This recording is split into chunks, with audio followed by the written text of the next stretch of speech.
আমরা যখন দামি কোনো প্রোডাক্ট কিনতে কোনো দোকানে যাই এবং গিয়ে দেখি যে আমি যে প্রোডাক্টটা এক্সপেক্ট করতেছি সেটা তার দোকানে নাই। তারপরে দেখবেন কিছু দোকানদার বলে যে, "স্যার নেয়া লাগবে না, বসেন ১ কাপ চা খান, পরিচিত হই" এবং সাথে, সাথে সে দেখবেন তার যে কর্মচারী আছে তাকে বলে দিছে, "ওই যে মামার দোকানের যে ভালো চা সেটা নিয়ে আসো।" এবং দেখবেন সে কথা বাড়ানো শুরু করে দিছে যে, "স্যার আপনি কোথায় থাকেন? বাসা কোথায়?" বললেন যে, "আমার বাসা অমুক জায়গায়।" সেও সাথে, সাথে কানেক্ট করে নিল, "স্যার আমার মামার বাসা তো ওই জায়গায়।" বা, "স্যার আপনার ছেলে কোন স্কুলে পড়ে?" যে, "অমুক স্কুলে।" যে, "আমার ভাইয়ের ছেলেও তো অমুক স্কুলে পড়ে।" তো দেখা যাচ্ছে যে অল্প সময়ের মধ্যেই সে ক্রেতার সাথে এরকম একটা সম্পর্ক ডেভেলপ করে বা তাকে যখন সে চা খাওয়ায় ফেললো বা কোনো একটা কিছু নাস্তা খাওয়ায় ফেললো, তো ক্রেতার মনের মধ্যে কিন্তু একটা অনুভূতির তৈরি হয় যে এত আদর যত্ন করতেছে, এখান থেকে একটা প্রোডাক্ট না কিনে কিভাবে বের হই। এই যে সম্পর্ক স্থাপন, এই সম্পর্ক স্থাপনের মাধ্যমে কিন্তু কাস্টমারের সাথে আপনি কানেক্টেড হইতে পারেন। আমরা অনেক সময় আমরা যারা বিক্রেতা বা যারা সেলসম্যান তারা মনে করি যে শুধুমাত্র আমার কথার দ্বারা কাস্টমারের সাথে সম্পর্ক স্থাপন করা যায়। কিন্তু এই বিষয়টা কিন্তু আসলে সত্যি না। আপনি শুনলে আশ্চর্য হবেন, শুধুমাত্র কথার দ্বারা আপনি কাস্টমারের সাথে 7% লেভেলে কানেক্টেড হইতে পারবেন। আমি আবার বলছি মাত্র 7% লেভেলে আপনি আপনার কথার দ্বারা কাস্টমারকে কানেক্টেড করতে পারবেন। বরং তার থেকে বেশি কাজ করে যখন আপনি কাস্টমারের সাথে ইমোশনালি কানেক্টেড হবেন। মানে আপনি যে কথাটা বলতেছেন, সেই কথাটা আসলে কোন টোনে বলতেছেন, কেমন ইমোশন নিয়ে বলতেছেন বা আপনার যে এক্সপ্রেশন সেটার মধ্যে আসলে কতটুকু ফিল আছে, এই জিনিসটা কিন্তু কাস্টমারের সাথে আপনার সম্পর্কটাকে আরো গভীর করে তোলে। আমি যদি একটা এক্সাম্পল দেই, মনে করেন যে আপনার কাছে আপনার কোনো একজন ফ্রেন্ড দেখা করতে আসছে। তো আপনি তার সাথে যখন কথা বলবেন যে খুব রোবটিক ভাবে কথা বললেন যে, "বন্ধু কেমন আছো?" এটা এক রকমের ফিলিংস তৈরি করবে। আর যদি আপনি বলেন যে, "আরে বন্ধু কেমন আছো? অনেকদিন পরে দেখা।" এটা কিন্তু আরেক ধরনের ফিল তৈরি করবে। তো আমরা যখন কোনো কাস্টমারের সাথে কথা বলি বা কাস্টমারের সাথে আমাদের প্রোডাক্ট নিয়ে তাকে বোঝাতে যাই, তো আমাদের ফিলিংসটা, আমাদের অনুভূতিটা বা আমাদের কথা বলার স্টাইল কাস্টমারের মধ্যে কিন্তু প্রভাব ফেলে। এমনকি ধরেন আপনি একটা প্রোডাক্ট নিয়ে কথা বলতেছেন এবং সেটার মাঝখানে আপনার যিনি কাস্টমার তিনি আপনাকে থামিয়ে দিলেন বা কোনো একটা কোয়েশ্চেন করলেন। যদি ওই মুহূর্তে আপনি কাস্টমারকে বলেন যে, "ভাই থামেন, আগে আমি শেষ করি, আমার কথাটা আপনি একটু শুনেন।" এরকম ধরনের অ্যাটিটিউড যদি আমি করি, তো কাস্টমার কিন্তু আপনার কাছ থেকে ডিসকানেক্টেড হয়ে যাচ্ছে। তাই কথা বলার মাঝখানে যদি আপনাকে সে কাস্টমার থামাতেও চায়, আপনার জন্য জরুরি হচ্ছে যে কাস্টমারের কথাটাকে আগে শোনা। আপনি যদি আপনার কাস্টমারের কথাকে না শোনেন, তো সেই ক্ষেত্রে আপনি তাকে যতই বোঝান বা যতই একটা প্রোডাক্ট সম্পর্কে ভালো বলেন, সে কিন্তু আপনার কথাটাকে গ্রহণ করবে না। তো সেকেন্ড যে বিষয়টা বললাম যে ইমোশনালি কানেক্টেড হওয়া বা আপনার কথার টোনের মধ্যে ইমোশন নিয়ে আসা, আপনার এক্সপ্রেশনের মধ্যে ইমোশন নিয়ে আসা, এটা কিন্তু কাস্টমারের সাথে আপনাকে 38% লেভেলে কানেক্টেড করে। তো নাম্বার 1 হচ্ছে যে আপনার কথার দ্বারা কাস্টমার 7% কানেক্টেড হয়।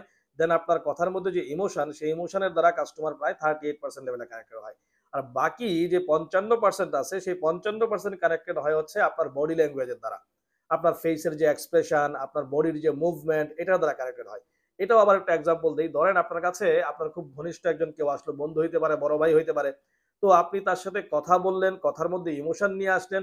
আর তার সাথে যদি আপনি উঠে চলে যান, ধরেন আপনি একজন, "আরে ভাই অনেকদিন পরে আপনি আসছেন।" তাকে গিয়ে জড়ায়া ধরেন, হাত মুসাফা করেন, কোলাকুলি করেন। এটা কিন্তু তার মধ্যে অন্য লেভেলের ফিলিংস তৈরি করবে।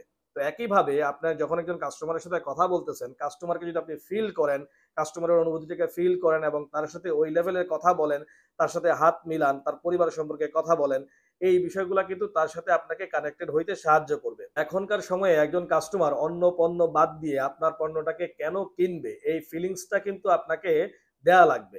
যে অন্যদের কাছ থেকে সেইম প্রোডাক্টটা কিনলে সে কি ধরনের সার্ভিস পাবে বা সে কি ধরনের সহযোগিতা পাবে, আর আপনার কাছ থেকে কিনলে সে কি ধরনের সহযোগিতা পাবে। যতক্ষণ পর্যন্ত কাস্টমার আপনাকে আপন ভাবতে না পারবে বা আপনি কাস্টমারকে এরকম ফিল দিতে না পারবেন, ইমোশনাল ফিল দিতে না পারবেন যে আমি আপনার পাশে সবসময় আছি বা বিপদে আপদে আমি আসলে আপনারই লোক, শুধুমাত্র যে আমি কোম্পানির জন্য চাকরি করি এরকম না, বরং আমি আপনার সাথে কাজ করি এবং বিক্রি করার পরেও আপনি আমাকে পাশে পাবেন যেকোনো প্রয়োজনে বা যেকোনো ঝামেলায় আপনি আমাকে পাশে পাবেন। এই ফিলিংসটা যদি আপনি কাস্টমারকে দিতে পারেন এবং কাস্টমার যদি আশ্বস্ত হয় যে না এই লোকটা আসলে আমার হয়ে কাজ করছে বা আমার সাথে একই কাতারের লোক, যদি আপনি নিজেকে তার কাতারে নিয়ে যেতে পারেন, কাস্টমারের মধ্যে ওই ফিলিংসটা তৈরি করতে পারেন, সেই ক্ষেত্রে কিন্তু আপনার সেলসটা কমপ্লিট করা অনেক বেশি সহজ হয়ে যাবে।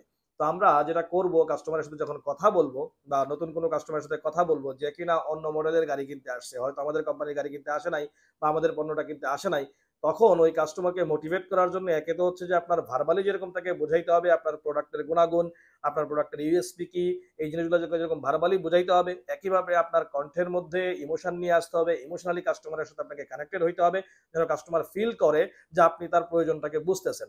এবং এট এ টাইম আপনাকে আপনার যে বডি ল্যাঙ্গুয়েজ বা ফিজিক্যাল যে এক্সপ্রেশন সেটার মধ্যে ওইরকম কনফিডেন্স শো করতে হবে যে না, যে আপনি তার সাথে 5 বছর 10 বছর বা যে প্রোডাক্টের যে লাইফ টাইম যে সেই পুরো সময়টাই আপনাকে সে পাশে পাবে, এরকম জিনিসটা আপনার বডি ল্যাঙ্গুয়েজের মাধ্যমে কিন্তু তাকে বোঝাইতে হবে। এই তিনটা জিনিসকে যদি আপনি প্রপারলি এক্সপ্লেন করতে পারেন এবং বোঝাইতে পারেন এবং কাস্টমারের সাথে সেম লেভেলে চলে যেতে পারেন, তো আমি নিশ্চিত যে আপনার সেলসটা কিন্তু একটা সাকসেসফুল সেলসে পরিণত হবে।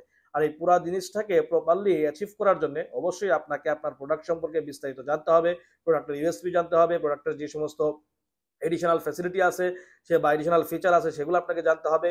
একই সাথে আপনাকে আপনার কোম্পানির স্ট্রেংথ সম্পর্কে জানতে হবে, কাস্টমারের পার্সোনাল লাইফ বা কাস্টমারের ডিটেলস সেই বিষয়গুলো আপনাকে জানতে হবে, বা আসলে তার নিডটা কি সেটাকে আপনাকে বুঝতে হবে এবং সেই নিডটাকে নিজের মতো করে এক্সপ্লেন করতে হবে।